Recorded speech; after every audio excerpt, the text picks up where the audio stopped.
everyone, welcome to your very own Easily. This is Dr. Sudha, your mentor for biology. So, आज की class में हम क्या करने वाले हैं? जैसा कि हमें पता है कि हमने कौन सा चैप्टर हमारा स्टार्ट कर लिया है. We have completed with principle of inheritance and variations और इसके बाद हम मूव कर गए थे हमारे next chapter that is molecular basis of inheritance. ठीक है, हमारी प्रीवियस क्लास में हमने ये समझा कि जो इनहेरिटेंस का प्रोसेस है, जो कैरेक्टर्स है जो अपने पेरेंट्स से अपने बेबीज के अंदर ट्रांसफर होते हैं, उसके लिए कौन सा मॉलिक्यूल रिस्पॉन्सिबल है. ठीक है, ये हमारा टॉपिक ऑफ डिस्कशन है that which is the genetic material, right? हमने हमारी प्रीवियस क्लास के अंदर क्या डिस्कस किया था?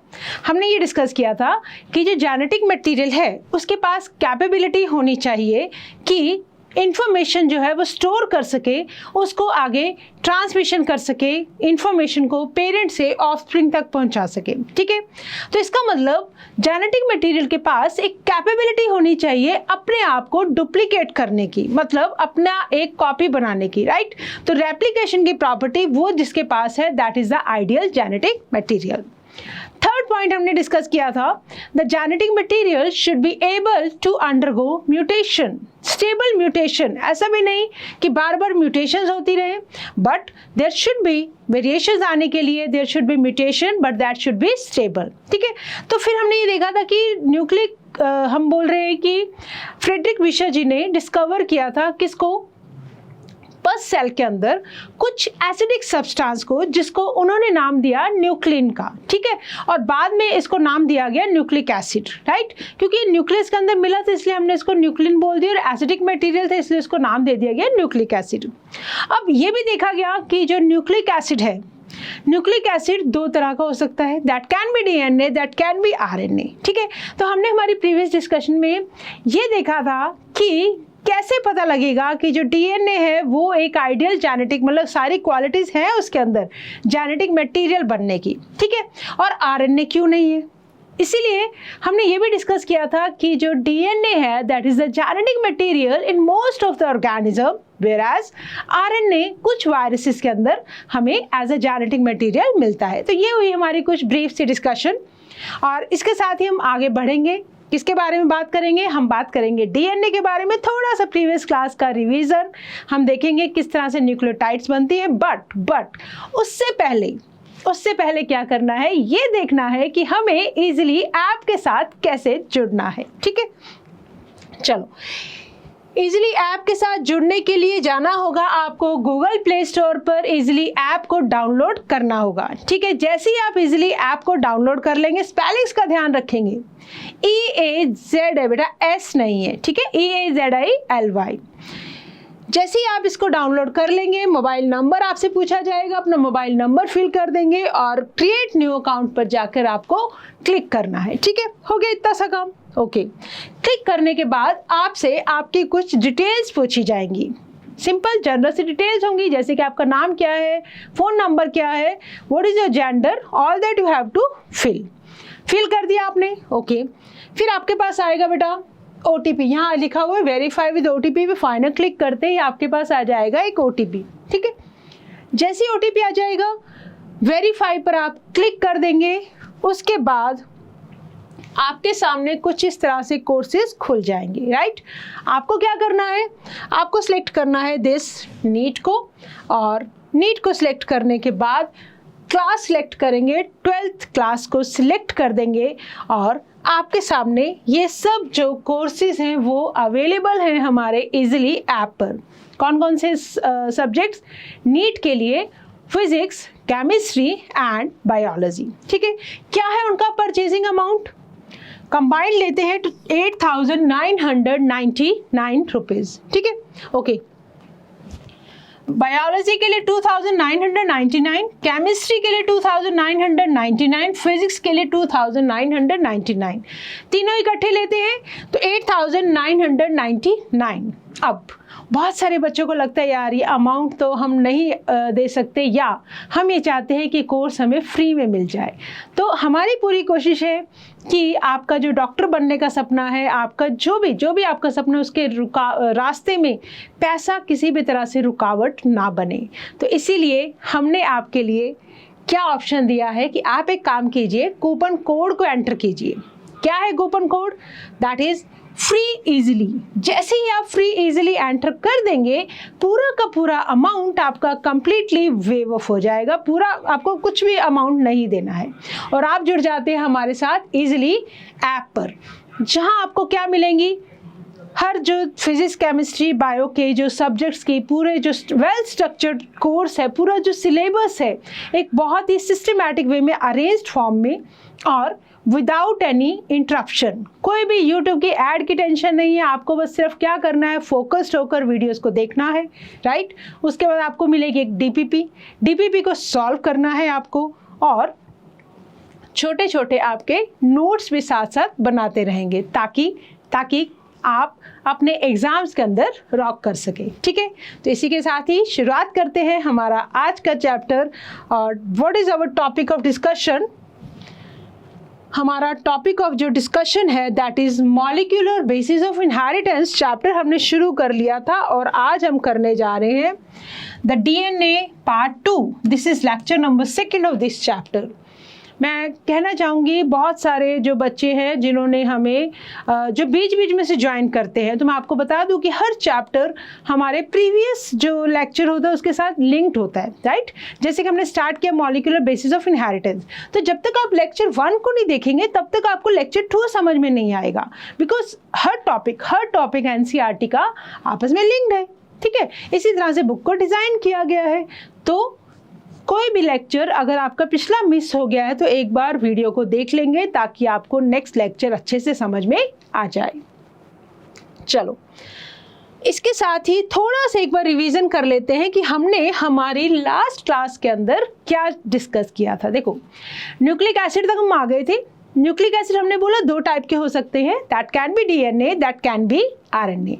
डीएनए कैसा होता है बेटा? डीएनए आपके सामने दिख रहे दो धागे हैं, देयर आर 2 थ्रेड्स। ठीक है, it is double stranded, 2 strands हैं। और आरएनए कैसा है? इट इज सिंगल स्ट्रैंडेड, आपके सामने बना रखा है for your convenience. There are 2 threads which are coiled, आपस में कॉइल्ड है।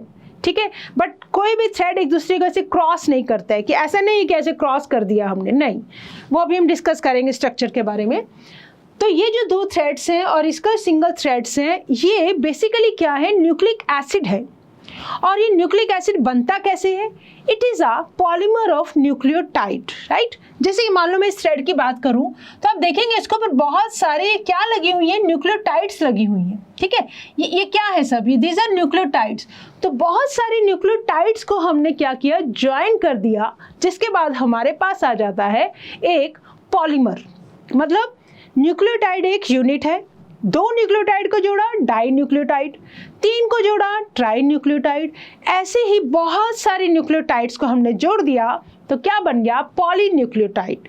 तो हम ये बोल सकते हैं these are the polymer of nucleotide, polymer of nucleotide. ठीक है, हमने डिस्कस किया था हमारी लास्ट क्लास के अंदर कि न्यूक्लियोटाइड्स कैसे बनती हैं। न्यूक्लियोटाइड के अंदर मिलती है अब हमें 3 चीज़ें। मान लो मैंने इतना पोर्शन उतार लिया, ये जो वाइट वाला पोर्शन आपको दिख रहा है इसको मैंने यहाँ से हटा लिया। ठीक है, और जैसे ही मैंने इसको हटाया, ये क्या है? एक न्यूक्लियोटाइड है। अब जब मैं इसको देखूंगी न्यूक्लियोटाइड किसका बना हुआ है, तो हमारे पास आते हैं 3 कंपोनेंट्स। शुगर मिलेगी हमें, नाइट्रोजन बेस मिलेगा हमें, फॉस्फेट ग्रुप मिलेगा हमें। ठीक है, तीनों चीजें मिलके क्या बना देंगी? एक न्यूक्लियोटाइड, राइट। और न्यूक्लियोसाइड कैसे बनेगी? फॉस्फेट को हटा दो, सिर्फ शुगर और नाइट्रोजन बेस की अगर हम बात करें तो क्या बनेगा हमारे पास? न्यूक्लियोसाइड। जैसे कि अगर एडेनिन नाइट्रोजन बेस है शुगर के साथ, शुगर कौन सी? पेंटोस शुगर, तो हम बोलेंगे एडिनोसिन। ठीक है, guanosine, cytidine, right. These are the nucleoside. But अगर मैं फॉस्फेट ग्रुप अटैच कर दूं, PO4 नेगेटिव चार्ज है इसके ऊपर, जिसकी वजह से जो न्यूक्लिक एसिड के ऊपर भी, डीएनए के ऊपर भी कैसा चार्ज होगा? नेगेटिव चार्ज होगा, राइट। तो आई होप हमें रिकॉल हो रहा है यस मैम, हो रहा है ना। रिकॉल कि न्यूक्लियोटाइड 3 चीज़ों की बनी हुई है, शुगर, नाइट्रोजन बेस और फॉस्फेट ग्रुप। शुगर कौन सी है? पेंटोज शुगर है। पेंटोज शुगर भी 2 टाइप्स की, या तो ये राइबोज शुगर हो सकती है या ये डीऑक्सी राइबोज शुगर हो सकती है। नाइट्रोजन बेस या तो प्यूरीन हो सकते हैं या पायरिमिडीन हो सकते हैं, ठीक है। और फॉस्फेट ग्रुप हमें पता है कि दिस इज H3PO4। H3PO4 कुछ इस तरह की स्ट्रक्चर होती है और हमें पता है कि आयनाइजेशन से बनता है, तो बेटर है हम ऐसे लिखें PO4 नेगेटिव 3 के साथ, that is phosphate group. Okay, अब एक बार देख लेते हैं शुगर हमने कैसे डिस्कस की थी। हमने ये बोला था पेंटोज शुगर है, राइबोज शुगर है, 5 कार्बन की बनी हुई, first carbon, second carbon, third carbon, fourth carbon और this one is 5th carbon, ठीक है। और 5th कार्बन बाहर पेंटोज शुगर है, रिंग हमारे पास 4 कार्बन की है, 5th कार्बन जो है आर्म की फॉर्म में उसके साथ अटैच्ड है, राइट। ओके, अब आओ second, this is one functional group hydroxyl group, this is another hydroxyl group. अगर सेकंड कार्बन एटम पर भी हाइड्रोक्सिल ग्रुप प्रेजेंट है तब ये शुगर कौन सी होगी? This is ribose sugar, this is ribose sugar.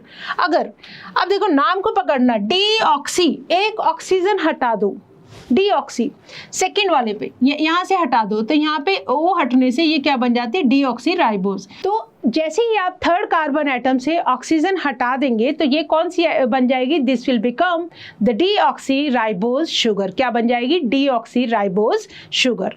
तो one is ribose, another is deoxyribose, right. Okay, फिर हमारे पास है बेटा प्यूरीन और पायरिमिडीन नाइट्रोजन बेसिस। प्यूरीन क्या है? First carbon atom of the pentose sugar, first carbon atom of the pentose sugar के साथ अटैच होगा नाइट्रोजन बेस। कैसे बनेगा? वाटर के एलिमिनेशन से जो लिंकेज बनेगी उस लिंकेज को बोलेंगे एन ग्लाइकोसिडिक लिंकेज। और ये लिंकेज कहाँ बन रही है? अगर मैं बात करूँ प्यूरीन अगर अटैच है, ठीक है, प्यूरीन कौन कौन सी हो सकती है? A and G, these are purine. और पायरिमिडीन्स क्या हो सकती है? CTU, मतलब साइटोसिन, थायमिन एंड यूरेसिल, ठीक है, that will become the pyrimidine. और प्यूरीन बन जाएगी एडेनिन एंड ग्वानिन। तो प्यूरीन बेसिकली क्या होती है बेटा? This is the dicyclic ring. Structure भी हमें नहीं जाना है फिलहाल, बट ये वाली बातें हमें याद रखनी है, ठीक है, कि प्यूरीन्स आर डाइसाइक्लिक रिंग्स। यहाँ पर क्या होता है? 4 नाइट्रोजन आपको मिलेंगे फर्स्ट, थर्ड, 7th और 9th पोजीशन पर, ठीक है। तो 9th नाइट्रोजन ऑफ प्यूरीन और first carbon of pentose sugar के साथ लिंकेज हो जाएगी अगर प्यूरीन अटैच है। प्यूरीन अटैच है तो 9th पोजीशन वाला नाइट्रोजन, ठीक है। और अगर पायरिमिडीन अटैच है तो फर्स्ट पोजीशन वाला नाइट्रोजन। पायरिमिडीन होती है बेटा एक ही साइकिल, मतलब एक monocyclic, there is only one ring, right. और प्यूरीन के अंदर होती है डाइसाइक्लिक, ठीक है। तो फर्स्ट कार्बन एटम पे जब नाइट्रोजन बेस अटैच होगा that will be joined by the linkage and glycosidic linkage, ठीक है। इतनी बात क्लियर है? शुगर और नाइट्रोजन बेस दोनों ने मिलकर क्या बना दिया? न्यूक्लियोसाइड। और अब अगर मैं फॉस्फेट ग्रुप अटैच करना चाहूँ तो मेरे पास फंक्शनल ग्रुप यहाँ पर अटैच है, ठीक है। तो OH के साथ यहाँ पे लग जाएगा वाटर के एलिमिनेशन से, that will form the phosphate group attach हो जाएगा, तब बन जाएगी न्यूक्लियोटाइड। और हमने ये भी देखा था कि फॉस्फेट कैसे अटैच होगा? फॉस्फोएस्टर लिंकेज के साथ, ठीक है। तो ये बन गई बेटा आपके सामने कुछ ऐसी सी स्ट्रक्चर आ जाएगी। ठहरो, इस पे बात पे आएंगे। तो हमारे पास अब क्या बन जाएंगे? बहुत सारी न्यूक्लियोटाइड्स को जब हम ज्वाइन कर देंगे तो बन जाएगी हमारे पास पॉलीन्यूक्लियोटाइड, ठीक है।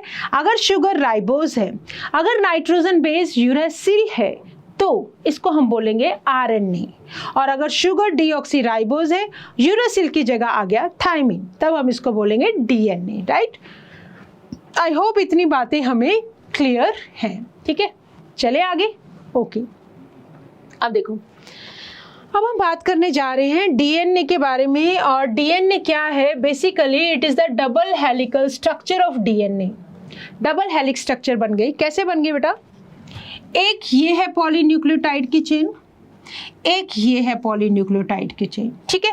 अब आपको पता है पॉलीन्यूक्लियोटाइड कैसे ज्वाइन हो रही है? पेंटोस शुगर और इसके साथ nitrogen, this is nitrogen base and this is phosphate group. इतने स्ट्रक्चर मिलके बना रही है एक न्यूक्लियोटाइड, ठीक है। इसके साथ अटैच हो गई ये दूसरी न्यूक्लियोटाइड, कौन सा लिंकेज, फॉस्फो डाइएस्टर लिंकेज, ठीक है। ये बन गई डाई न्यूक्लियोटाइड। फिर मैंने क्या किया, तीसरी न्यूक्लियोटाइड को और जोड़ दिया, ठीक है, ये बन गई ट्राई न्यूक्लियोटाइड। इस तरह से बहुत सारी न्यूक्लियोटाइड मिलते जुड़ते जुड़ते ये एक चेन बन गई बेटा पॉली न्यूक्लियोटाइड की, ठीक है। ऐसे ही दूसरी चेन बन गई पॉली न्यूक्लियोटाइड की। दो चेन्स पॉली न्यूक्लियोटाइड चेन्स आपस में पास में आती हैं डीएनए के अंदर। इनके बीच में देखो, अब अंदर की तरफ यहाँ पर अगर एडेनिन है, यहाँ पे अगर थायमिन है, यहाँ साइटोसिन है, यहाँ ग्वाइनिन है, यहाँ ग्वाइनिन है, यहाँ साइटोसिन है, यहाँ थायमिन है, यहाँ एडेनिन है, ठीक है। तो नाइट्रोजन बेस पेयर्स के बीच में हाइड्रोजन बॉन्डिंग है, राइट। ए और टी की अगर मैं बात करूँ तो देयर आर 2 हाइड्रोजन बॉन्ड। सी और जी की बात करूँ तो 3 हाइड्रोजन बॉन्ड्स हैं, राइट, टी एंड ए के में। इस तरह से 2 पॉलीन्यूक्लियोटाइड चेन्स आपस में जुड़ी हुई हैं, कैसे, हाइड्रोजन बॉन्डिंग से, ठीक है। और फिर उनकी आपस में क्या है, डबल हेलिकल स्ट्रक्चर है। जैसे आप इमेजिन करो स्टेयर्स, 2 स्टेयर्स ऐसे घुमावदार जो स्टेयर्स है, ठीक है, उस तरह से वो मूव कर रही हैं। तो it is a double helical structure. और इसके अंदर अब हमें पता लग रहा है कि जो इसकी बैक साइड है that is it is made up of 2 polynucleotide chains. Yes ma'am, एकदम क्लियर है, 2 पॉलीन्यूक्लियोटाइड्स की क्या है, चेन है।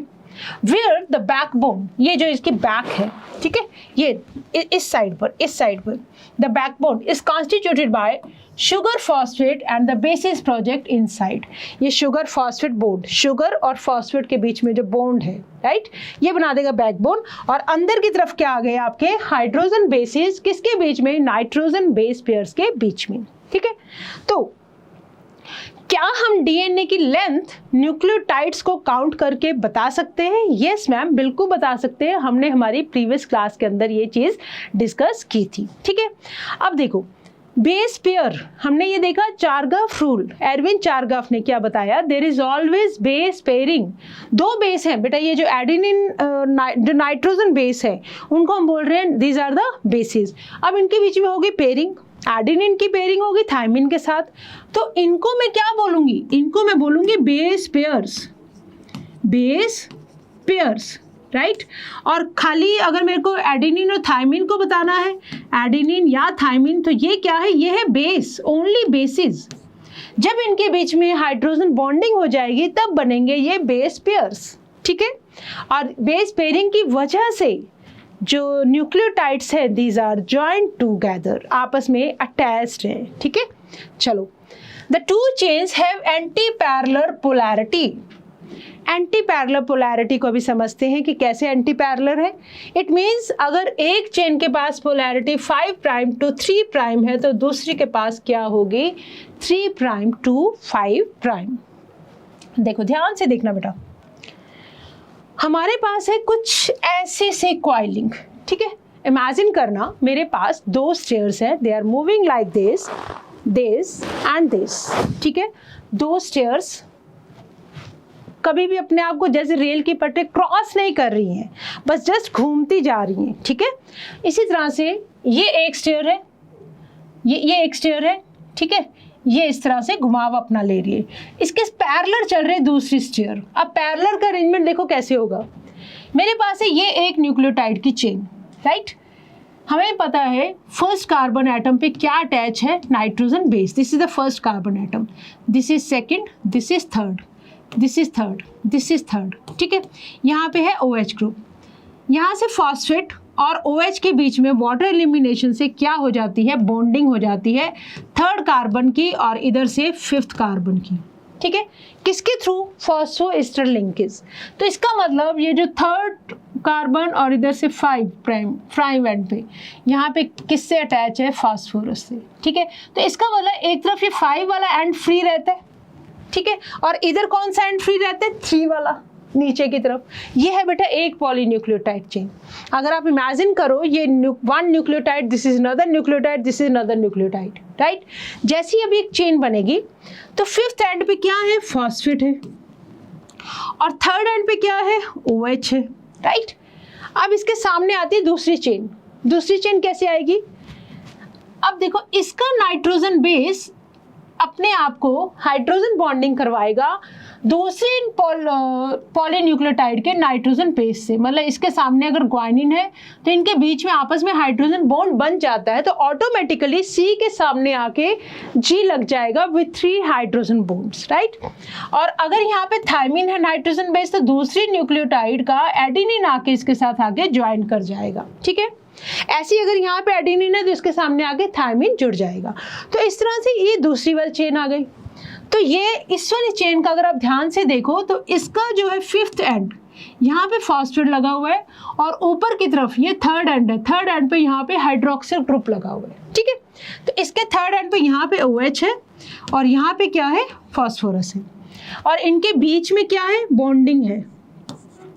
इनके बीच में बॉन्डिंग है, किसके बीच में, नाइट्रोजन बेसिस जो है दो न्यूक्लियोटाइड्स के बीच में, ATCG GC TA है ना, 2 हाइड्रोजन बॉन्ड्स, यहाँ पे C और G के बीच में 3 hydrogen bonds.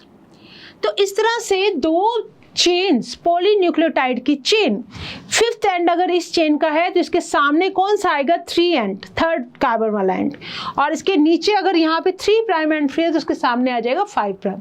This is called the anti parallel arrangement. तो दो स्टेयर्स हैं, 2 थ्रेड्स हैं which are helically, helix spiral arrangement है, ठीक है। तो जब ये स्पाइरल अरेंजमेंट है, इनके बीच में ये क्या है, नाइट्रोजन बेसिस है, इनके बीच में ये नाइट्रोजन बेसिस है, राइट। बेस पेयर्स अब हम जिनको बोल सकते हैं, क्योंकि 2 थ्रेड्स की बात करें, अगर हम एक थ्रेड की बात करते हैं तो शायद हम ओनली बेस बोलते हैं, नाइट्रोजन बेस, बट यहाँ पे क्या हो रही है बेटा, पेयरिंग हो रही है, 2 नाइट्रोजन बेसिस के बीच में पेयरिंग हो रही है, ठीक है, ओके। अब जब हम इस स्ट्रक्चर को देखते हैं तो हमारे सामने एक मॉडल दिया गया, वाटसन एंड क्रिक ने एक मॉडल दिया, ठीक है। अभी हम उसके बारे में डिस्कस करेंगे। फिलहाल हमने ये समझा कि 2 पॉलीन्यूक्लियोटाइड की चेन, दीज आर क्वाइल्ड, और आपस में कैसे अटैच्ड है, hydrogen bond between the nitrogen bases. तो बेस पेयरिंग हो रही है, राइट। बैकबोन किसकी बनी हुई है, शुगर फॉस्फेट बैकबोन बनी हुई है। एंटी पैरेलल अरेंजमेंट है, यस मैम है। कैसे है, एक तरफ अगर 5 प्राइम एंड है तो दूसरी पॉलीन्यूक्लियोटाइड का 3 प्राइम एंड है, ठीक है। नीचे की तरफ अगर 3 है तो उस तरफ क्या आ जाएगा, 5 आ जाएगा। Clear, yes ma'am, clear. चलो अब देखो सेलिएंट फीचर्स की हम बात कर रहे हैं, किसके बारे में, DNA double helix. DNA double helix, ध्यान से समझो, डबल हेलिक्स मतलब 2 थ्रेड्स हैं which are coiled in a helical manner, spiral manner के अंदर अटैच्ड है। फॉर एग्जांपल, चलो मैं आपको करके दिखाऊं। मेरे पास ये 2 थ्रेड्स हैं, ठीक है, आई हैव दीज 2 थ्रेड्स, ये थ्रेड्स है मेरे पास, ठीक है। तो ये जो दोनों थ्रेड्स है, एक ये वाला थ्रेड है, एक ये वाला थ्रेड है, ठीक है, ये आपस में क्वाइलिंग होती है बेटा इनकी, ठीक है। यहाँ तो हम ये बोल रहे हैं कि इसको क्रॉस नहीं करते हैं, अगर ये ऐसे घूमेगा तो बिल्कुल इसके पैरेलल दूसरा भी ऐसे ऐसे चलेगा। तो इस तरह से 2 थ्रेड्स आपस में जॉइंट है, ठीक है। अब ये बात आपको याद रखनी है, DNA बेसिकली क्या है, 2 पॉलीन्यूक्लियोटाइड चेन्स हैं विच आर हेलिकली क्वाइल्ड। कैसे, हाइड्रोजन बॉन्ड्स ने इन 2 चेन्स को आपस में जोड़ रखा है, ठीक है, हाइड्रोजन बॉन्ड्स ने, ठीक है।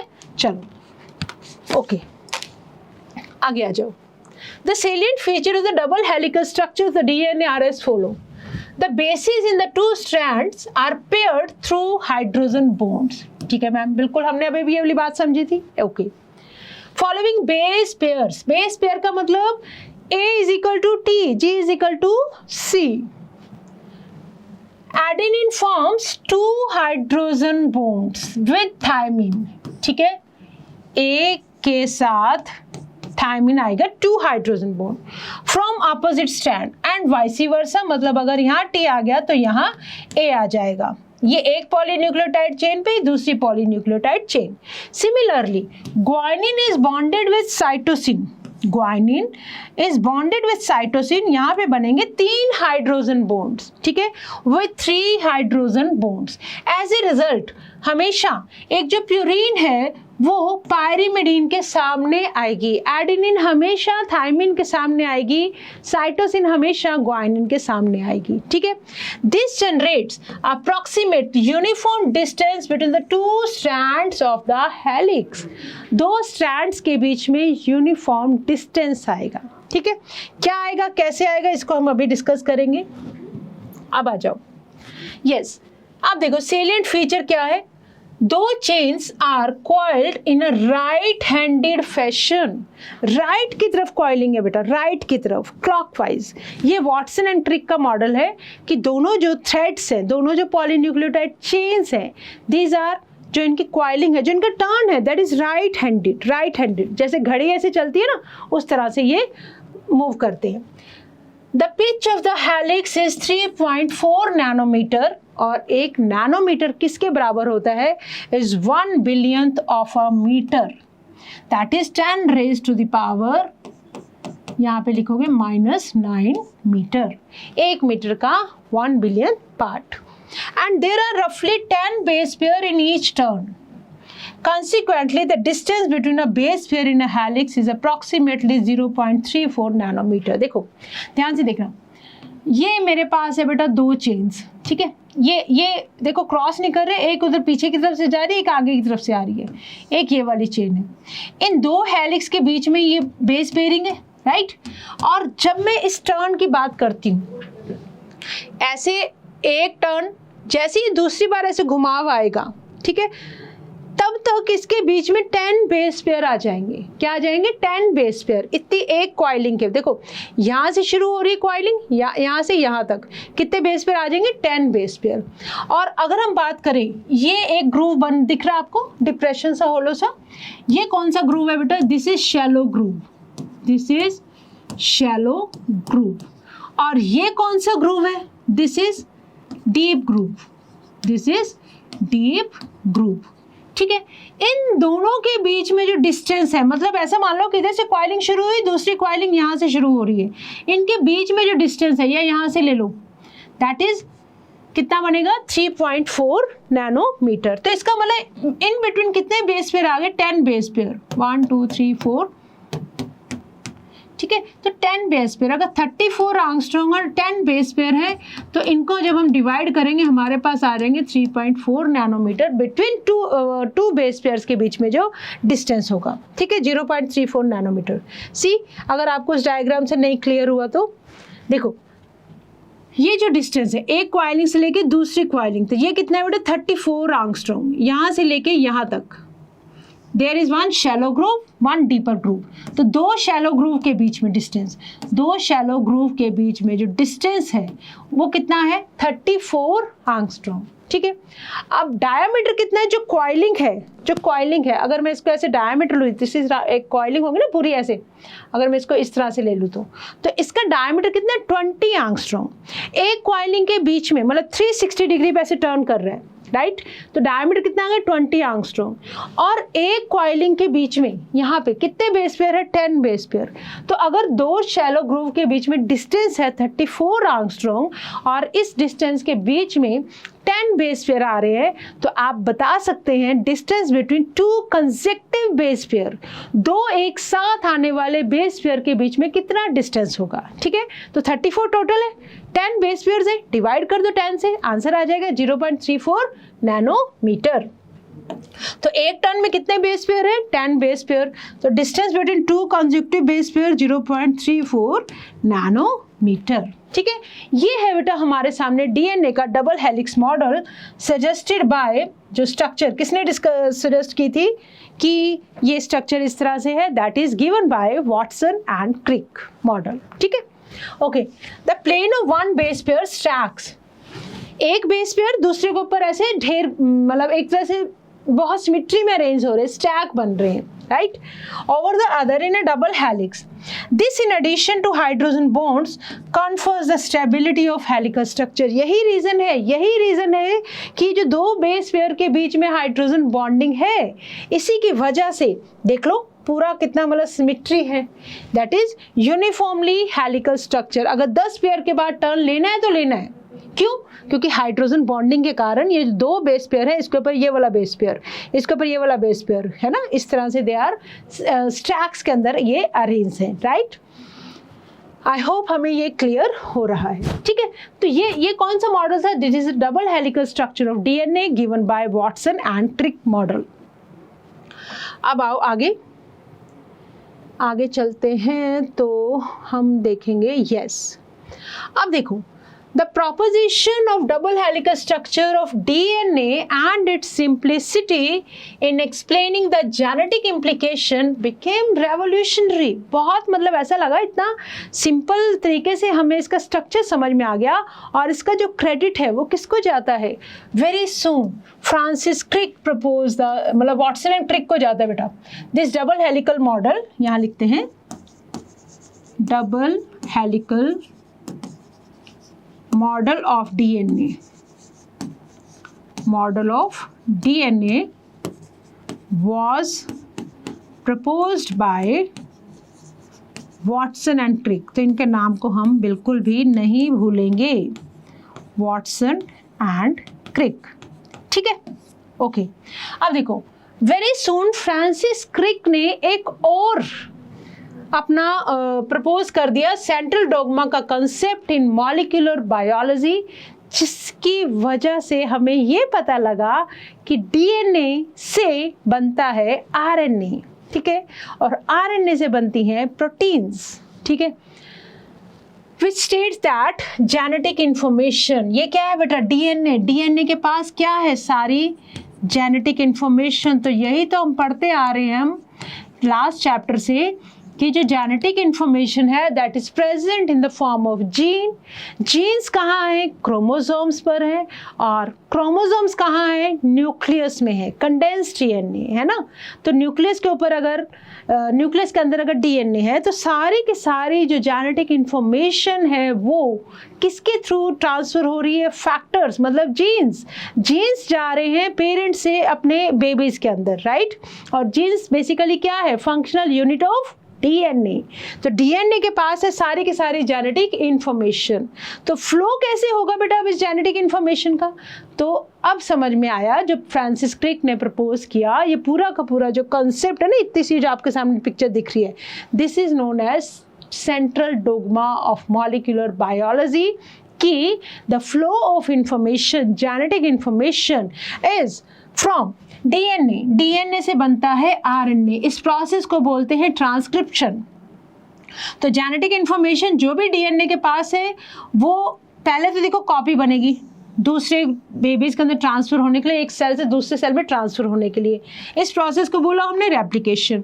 अब डीएनए के ऊपर जो भी जीन्स की भाषा है, जो भी कोडेड लैंग्वेज है, उसको पढ़ने वाला कौन है? आरएनए।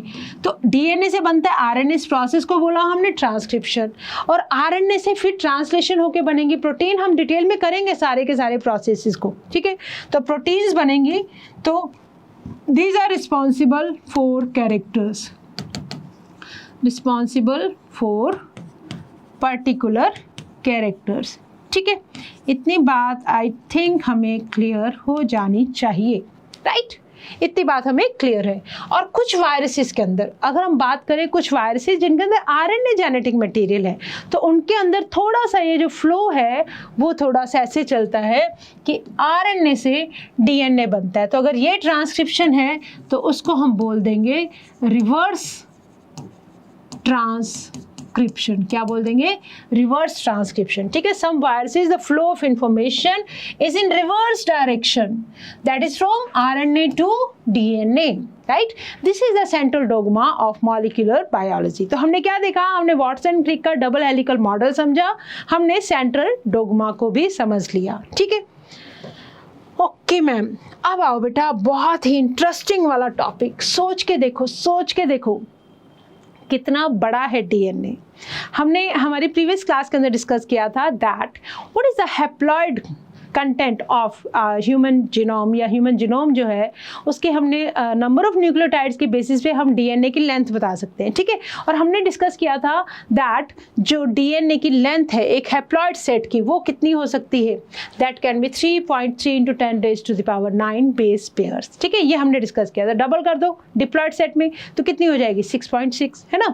तो मतलब ये है कहने का, अगर हम डिस्टेंस ले लें बिटवीन दो बेस पेयर्स के बीच में, अभी भी बताया हमने कितना डिस्टेंस है, दो बेस पेयर है ना, दो कंसेक्टिव बेस पेयर एक साथ जो बेस पेयर्स के बीच में डिस्टेंस है, अगर एक टर्न में 10 थे, 10 है, एक टर्न में 10 बेस पेयर है, एक टर्न की जो लेंथ है 34 एंगस्ट्रॉम है, उसके अंदर 10 बेस पेयर आते हैं।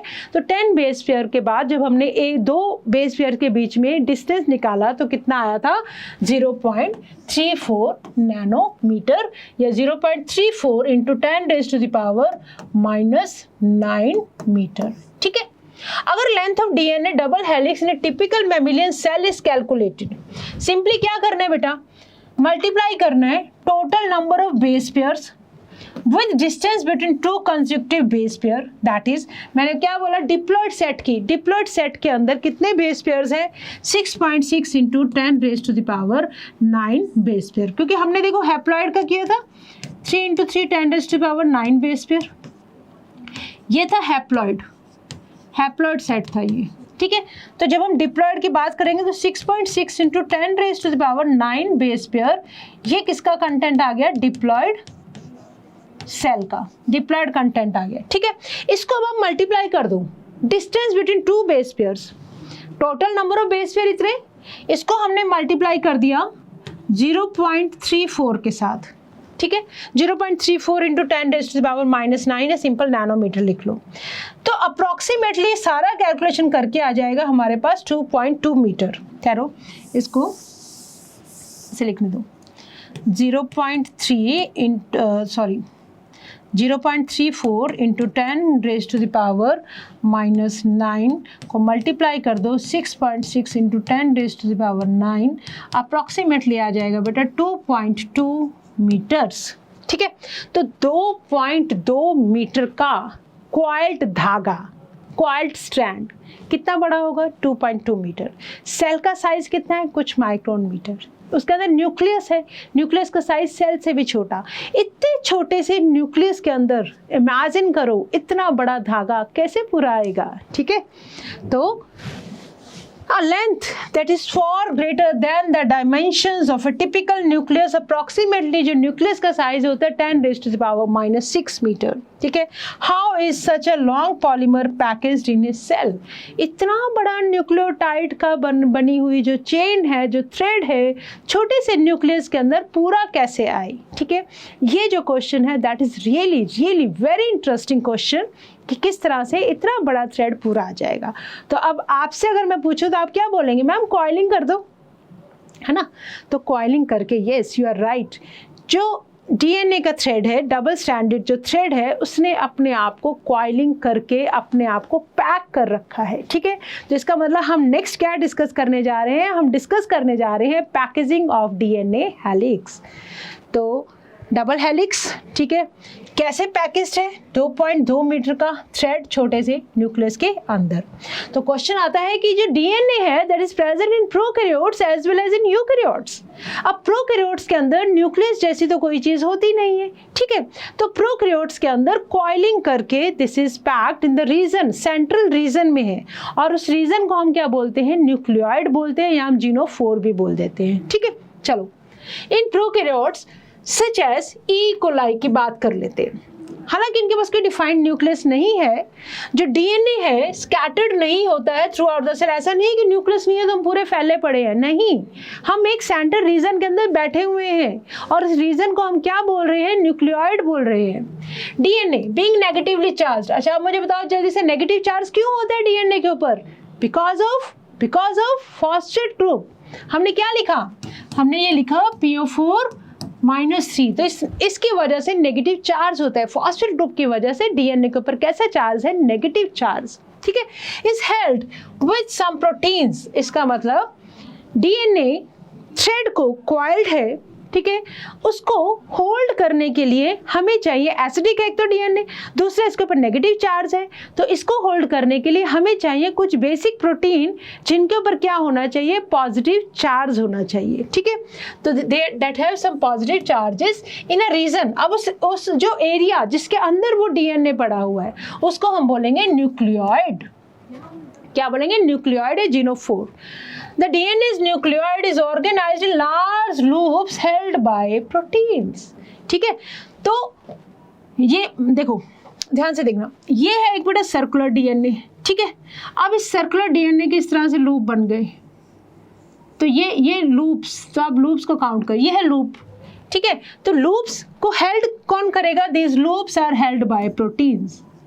loops are held by some proteins। तो प्रोटीन्स को पॉजिटिव चार्ज होना पड़ेगा। ठीक है, प्रोकैरियोट्स के अंदर हिस्टोन प्रोटीन्स नहीं होती हैं, यहाँ पे होती हैं कुछ नॉन हिस्टोन प्रोटीन्स। तो प्रोकैरियोटिक सेल में आप देख सकते हो। ठीक है, ये तो प्लाज्मिड डीएनए है। ठीक है, तो you can have an idea कि दिस इज द न्यूक्लियोइड, ये जो कॉइलिंग फॉर्म में पड़ा है ना, this is the nucleoid, this is DNA, right. चलो आगे आओ। अब पैकेजिंग ऑफ डीएनए हेलिक्स की जब हम बात करते हैं यूकैरियोट्स के अंदर। यूकैरियोट्स के अंदर this organization is much more complex, क्योंकि न्यूक्लियस है, डीएनए को अपने आप को रैप करना है, न्यूक्लियस के अंदर रहना है। There is a set of, और डबल हेलिक्स है। ठीक है, डीएनए डबल जो सेट है, वहाँ पे तो सिंगल सेट है, हैप्लॉइड होता है जनरली, यहाँ पे क्या है, डबल सेट है, राइट। तो there is a set of positively charged basic proteins called histone protein होंगी। और प्रोटीन्स के पास चार्ज कहाँ से आता है, वो डिपेंड करता है कि कौन से अमाइनो एसिड्स को जोड़कर प्रोटीन्स बनी है। ठीक है, कौन से अमाइनो एसिड्स का अबंडेंस है। हमें पता है अमाइनो एसिड जब जुड़ते हैं तो क्या बनती है, प्रोटीन्स बनती है। ठीक है, तो कौन से अमाइनो एसिड्स अक्यूमुलेट हुए, कौन से अमाइनो एसिड के बीच में पेप्टाइड बॉन्ड है जिसकी वजह से क्या बन रही है, प्रोटीन्स बन रही है, राइट। तो प्रोटीन के पास चार्ज कौन सा आएगा वो डिपेंड करता है कि कौन से अमाइनो एसिड का अबंडेंस है, amino acid residues with charge side chains. अगर हम हिस्टोन की बात करें, they are rich in arginine and lysine. Basic amino acid है बेटा ये, arginine and lysine, lysine and arginine, ये क्या है, बेसिक अमाइनो एसिड्स हैं। बोथ अमाइनो एसिड रेजिड्यूज, इनके पास क्या आता है, पॉजिटिव चार्ज इनकी साइड चेन्स में। ठीक है, तो हिस्टोन्स जो है वो अपने आप को ऑर्गेनाइज करके क्या बना देती हैं, एक 8 मॉलिक्यूल्स की बॉल, 8 मॉलिक्यूल्स की बॉल, जिसको बोलते हैं histone octamer. Octa word is for 8। ठीक है, हिस्टोन ऑक्टामर। और जो नेगेटिवली चार्ज डीएनए है वो इस बॉल के around, positively charge histone octamer के अराउंड रैप होकर एक स्ट्रक्चर बनाता है जिसका नाम है न्यूक्लियोसोम। ठीक है, फॉर एग्जांपल देखो, मेरे पास है ये थ्रेड है। ठीक है, ये मेरे पास बड़ा एक बॉल बन गई। किसकी बॉल है ये बनी हुई है हिस्टोन प्रोटीन्स की। हिस्टोन प्रोटीन्स के ऊपर है पॉजिटिव चार्ज और डीएनए के ऊपर है नेगेटिव चार्ज। ठीक है, तो हिस्टोन ऑक्टामर जैसे प्रोटीन्स देखना कौन कौन सी है हमारे पास, देखो H1 इसको क्लैंप की तरह काम करती है। ठीक है, देन हमारे पास देखो यहाँ पे लिख रहे हैं H1, H2A, H2B, H3 and H4। ठीक है, तो H1 तो काम करेगी एज अ क्लैंप, काम करेगी। क्लैंप समझते ना, चिमटी जैसे पकड़ने वाली। और H2A, H2B, H3, H4 इनका नंबर कितना है, 2 के नंबर में है ये। तो टोटल 4 है, तो इसका मतलब कितनी प्रोटीन्स हो गई, 8। ठीक है, तो ये देखो 8 बॉल्स है ये।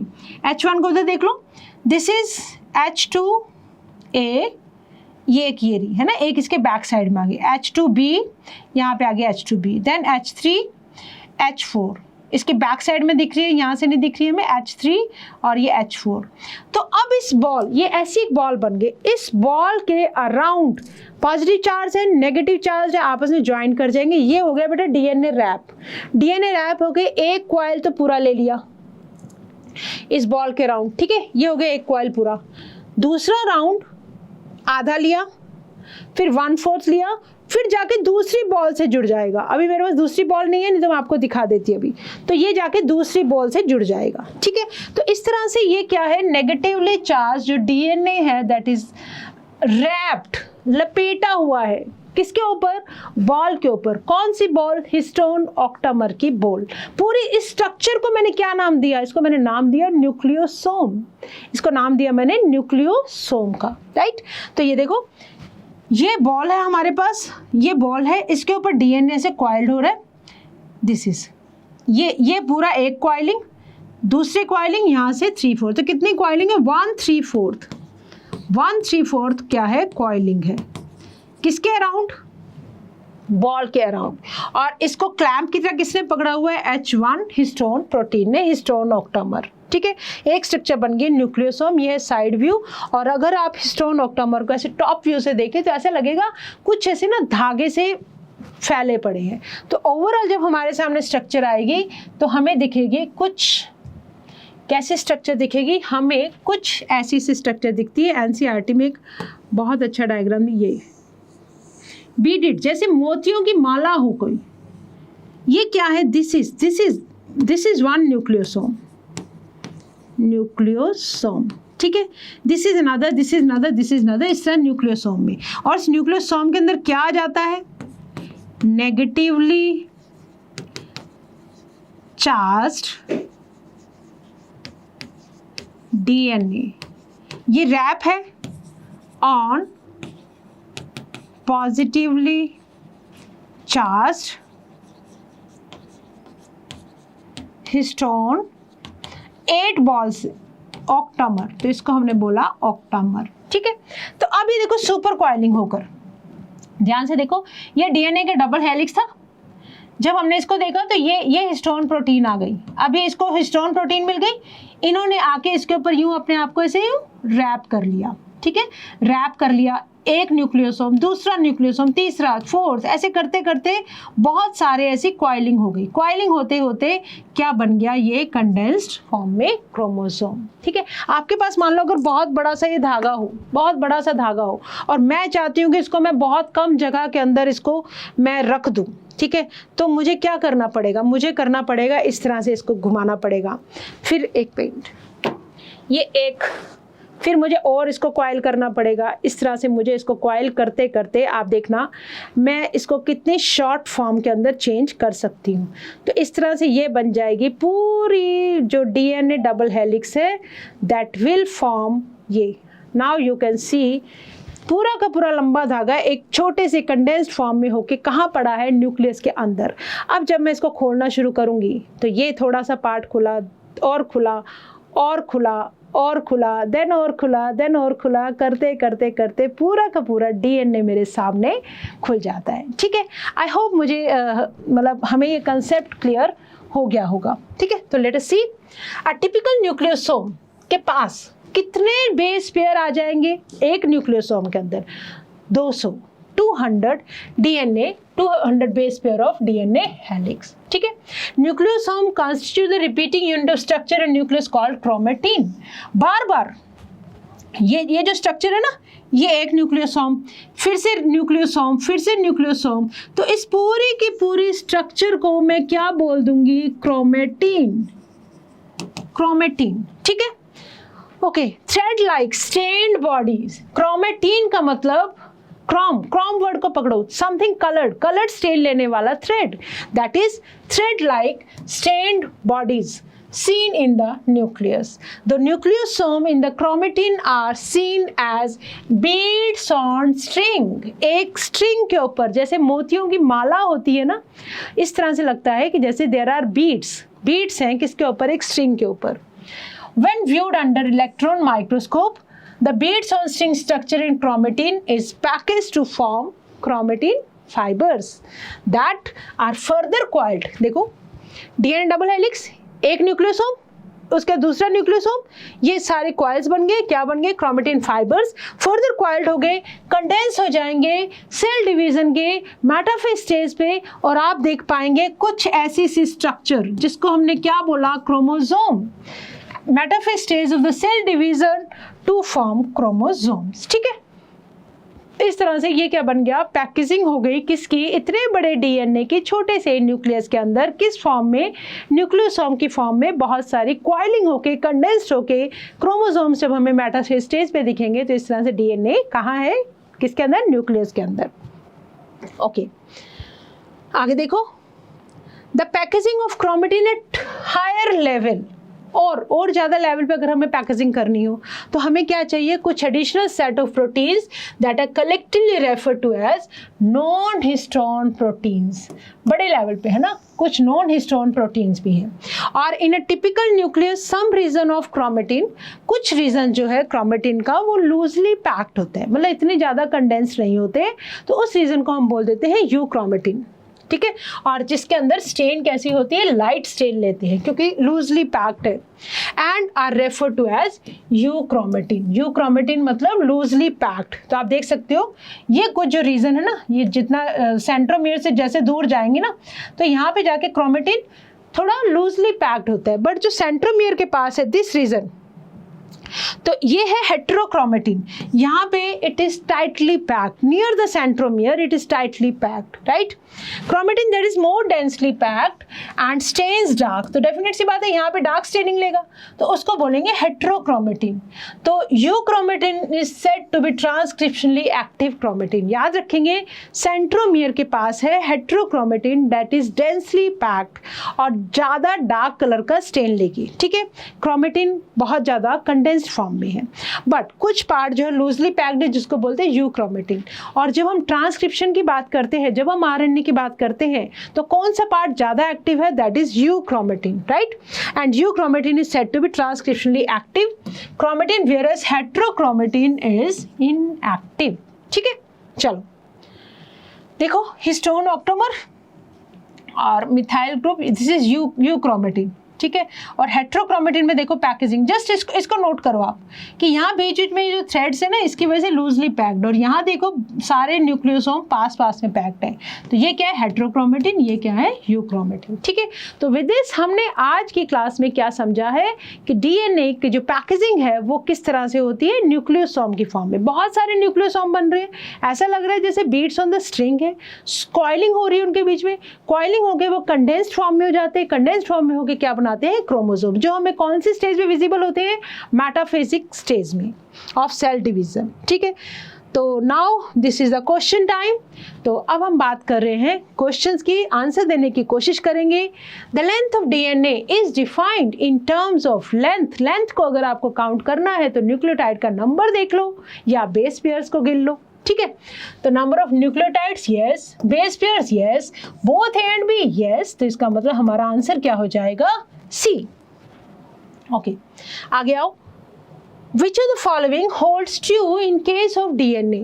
क्या एडेनिन बॉन्डिंग करता है थायमिन के साथ, या एडेनिन इक्वल है थायमिन के, बिल्कुल है। Adenine forms 2 hydrogen bonds with thymine, yes. Adenine forms 1 pi bond. No, this is wrong. Both A and B, yes. Both A and B are right. Okay. Next out. Double helix model of DNA has a pitch of 34 angstrom. हमने अभी अभी देखा था, ठीक है, या 3.4 nanometre भी बोल सकते हो। तो आंसर हो गया है हमारा टी। ओके, नेक्स्ट आ जाओ। Central dogma in molecular biology was independently proposed by Watson, Francis Crick। Francis Crick ने दिया था बेटा, ये फ्रांसिस क्रिक ने प्रपोज किया था। सेंट्रल डोगमा का मतलब हमने समझा था क्या है, जेनेटिक इंफॉर्मेशन है वो फ्लो कैसे करती है डीएनए टू डीएनए, इसको हमने बोला रेप्लिकेशन। इसको हमने क्या बोला, रेप्लिकेशन। डीएनए से बनता है आरएनए, एमआरएनए जो इन्फॉर्मेशन लेके जाएगा, आरएनए से बनेगी प्रोटीन्स। ठीक है, इस प्रोसेस को हमने बोला ट्रांसलेशन, और इसको हमने क्या बोला, ट्रांसक्रिप्शन। इस पूरे के पूरे कंसेप्ट को क्या बोला हमने, सेंट्रल डोगमा। किसने दिया था बेटा, ये दिया था फ्रांसिस क्रिक ने।